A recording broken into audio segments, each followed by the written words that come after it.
Hello, can you hear me? Okay. Hi, again, my name is Leslie Kern. I work in the School of ITCD as a program coordinator. A lot of the work I do is with grant-related projects, so things outside of the academic curriculum. Up to this point, I've worked primarily with computer science and information technology, but I've gotten a chance to work with communication design students as well. And one of the big things I do is an internship program over the summer. So I have a lot of experience with interns and internships. So to start, you probably all have seen this rough translation of a Chinese proverb before. Tell me and I will forget, show me and I will remember, involve me and I will understand. So I think college a lot, the focus is on the tell and the show. And you guys have been getting a lot of experience with that in your classes. But an internship or involving you is something you really need to start thinking about now. What are you going to do when you graduate? How are you going to be able to take the things you're learning in your classes and apply reasons why an internship might be something you would like to consider? To build connections. Yes, to build connections. To get work experience, so building your networks, getting work experience. Getting your foot in the door at the company. Yeah, getting your foot in the door, maybe they'll offer you a job down the road, right? Yeah, absolutely. Let's build a resume. Build your resume, so maybe even if they don't offer you a job, you'll have that experience on your resume for future applications that you might submit. Any other reasons? Volunteering always shows your determination. Sure, so maybe if you good, yeah, shows you're interested in the position. And you said volunteering, and we can talk. I really encourage paid internships, but which is another of my top reasons why you would want an internship. Money, that's a good one. Pay for things. So money, resume builder, experience, potential future job. Decide if you like a field. Maybe you picked a field, or maybe you picked a concentration within your area, but you're not really sure if that's the direction you want to go. Doing an internship, getting a chance to see what professionals in the field actually do, will give you a chance to decide if that's really where you want to head, or maybe you want to pick another concentration or go in a little bit of a different direction. And then, of course, expanding your network and your connections. And in my experience of working with students who've had internships, these all happen. I mean, sometimes not all of them, but these are all really, truly the big benefits of having an internship. And I wanted to point out, the National Association of Colleges and Employers collected survey results from a whole bunch of seniors last year and found that 60% of the respondents who had paid internships received at least one job offer. And this is compared to students either who didn't have paid internships or who didn't have internships at all, and the percentage was about 36%. So having an internship can really help you with that job search when you're looking your senior year. Challenges of an internship. So even though there are all these great reasons, I still have students who come up to me and say, I don't know, I can't pull the trigger on this, I don't think I can do an internship. And there's, I would say, 4 is what I came up with, really regular reasons why they say no. So one of those things is they would have to quit a current job or maybe take a pay cut.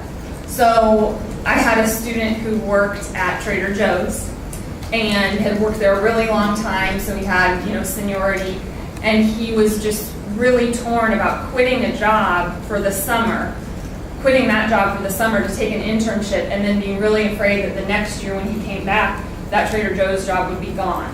So that was a real concern for him, and we kind of talked it through, and he figured out a way to go talk to Trader Joe's, and they agreed to keep him on, and he worked like 4 hours a week or something during his internship over the summer so that he could keep his job, and they wanted to encourage him to pursue his educational goals. So that worked out well. But so kind of idea there is don't let that be a showstopper. Another reason, long commute or even a temporary move. So there's a few things around Monterey area for jobs. You know, there's the Naval Postgraduate School. There's some big organizations, you know, somewhat close by. But a lot of students need to go up to Silicon Valley or San Francisco or somewhere a little bit further away for an internship. And that can be a real deterrent. Just thinking like, how am I going to handle 2 hours in the car every day or whatever it is. Intimidating. An intimidating boss, perhaps. Or students who say, you know, I just don't know if I'm ready to compete with these other students. I don't know if I have anything to offer the company. I'm really nervous about that. And I can totally relate. When I was a student, that would be really intimidating for me. But I'm telling you, you are ready, and you better dive in and start competing for those jobs. Because if you don't get the internship your junior year or your senior year, then the student who did get it is the one who's going to get the job offer when they graduate. So you really want to start competing for those things. And other responsibilities at home, which is absolutely something that comes up a lot, be it kids, an older parent, whatever it is, things that you need to do at home. And so I think my message here is you really for the deadline. Typically in an application, there are, I would say pretty much always, there's an application form with like basic information about you that you'll need to fill out. There's your resume that you'll need to submit, a cover letter or a statement of purpose, references or letters of recommendation, and then there's usually some other stuff. So, but in general, those I mean, at least the top 3, maybe the top 4, you'll need to submit. And I will mention, like, a lot of those bigger companies, if you're applying to them, you won't submit like a Word doc resume. You'll just cut and paste text into like a box on their screen and submit it that way. So then you just really need to make sure the wording is right. It's not so much about how it all looks. So general intern resume guidelines, and I've been doing resumes with students for over 3 years now, and these are sort of things I've picked up or learned based on who has success getting the job. And you will hear a million different ways to do resumes and a million different recommendations, and people have their own opinions about what makes sense or what works, and that's fine, and I'm not trying to tell you there's an exact way to do it, but these are some things that I would keep in mind. For an intern, a resume should be about 1 page. Sometimes I'll have students submit like 3-pagers to me. Sometimes I'll have students submit like a paragraph, to me. And the 3-pager is just too much for there. You shouldn't, or probably don't have that much experience yet. You're in school, so you wouldn't have that much experience yet. So you don't want 3 pages, and you also don't want it to look like you have just 1 paragraph of stuff. So you want to have about 3 to 5 bullet points per experience. Consider including all of your relevant experience, not just paid work that you've done. And I'm going to give you some examples and show you what I mean about that. You don't want a references section on your resume. So you'll just submit your resume cover letter. If they want references from you, they will ask you for those on a separate document. Don't include those within your resume. It just takes up too much space. And then when you write a resume, you're going to tweak it for just about every single job you would apply for. So it's not like you're going to create one resume and submit it to every job. You're going to want to make minor adjustments, pick out the things that are most relevant to that job, and put those in the resume. So just keep that in mind, and again, have someone review it. And so I'm actually going to pull up a sample resume right now. Really, a couple big things. Focus on achievements, not duties, when you're explaining your bullet points or when you're putting your bullet points in. So achievements are like things you accomplished, ways you contributed to the company, ways you made it a better better place, maybe made the company money, saved the company money, whatever it is. Duties are just sort of like checklist, this is what I did. So focus on achievements. So instead of saying you implemented a VPN solution, you successfully engineered a VPN solution utilizing Windows 2000 server. So they're the same bullet point. The person did the same thing, but you're just talking about it in a way that's more accomplishment oriented or achievement oriented. Wrote a training manual, or you could say, created detailed training documentation that is currently in use. So you didn't just create the document, people are using it today. It added value to the company. Now a senior person isn't having to sit there and train the next intern. The intern is able to use your document to get off the ground, get started, answer some questions. So focusing on those achievements versus just the tasks. And then equally as important, quantify your achievements whenever possible. You really want to paint a picture for the person that's going to be hiring you of what you did. So managed backup solution. You probably have a picture in your head of what that looks like. I don't even necessarily know what it looks like, but developed a solution to provide regular weekly backups of over 0.5 terabyte of data. This is like much more, okay, I know how much data the person was working with, I know how often these backups were occurring.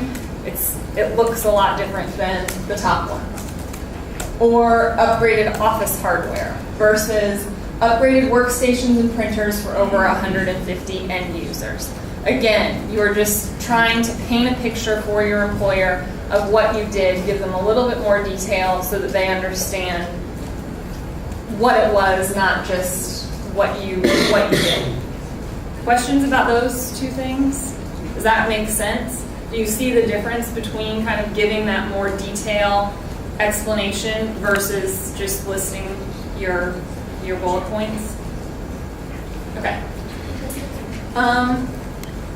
I think just very quickly we'll hit on cover letters or statement of purpose. So your resume is, maybe fairly dry. It's those bullet points. It's listing your tasks or listing your achievements and accomplishments. Your cover letter or your statement of purpose is where you're going to get a little bit more of a chance to show your personality. So it's written, cover letters are written in letter style, statement of purposes are written in essay style. But you really get a chance to, talk to your potential hirer. And another important thing is you can address possible questionables. So maybe you have a lower GPA than you'd like. Well, not all employers will just have a hard line where they say we don't hire anybody who has a GPA of 3.0 or below. Some of them, if you address it in your cover letter and put a paragraph in that says, I took a couple, or my lower GPA was mainly because of classes I took when I was much younger, and I wasn't focused and I hadn't picked my major that I was really interested in. Now that I picked the major I'm really interested in, my GPA in my major is 3.5, and I am fully confident that I will continue in that direction. So ways that you can kind of explain those questionables. Cover letter, letter form, typically for a position in a company, concise and to the point. A statement of purpose is in essay form. It's typically more for like an academic program or like that research experience for undergraduates that I was telling you, where you'd actually be working for a university. And it's generally a little bit longer. I try to keep my cover letters to a page. And that's including like header and closer information. So the statement of purpose will be a little bit longer. And that's what I have. So any questions about any of that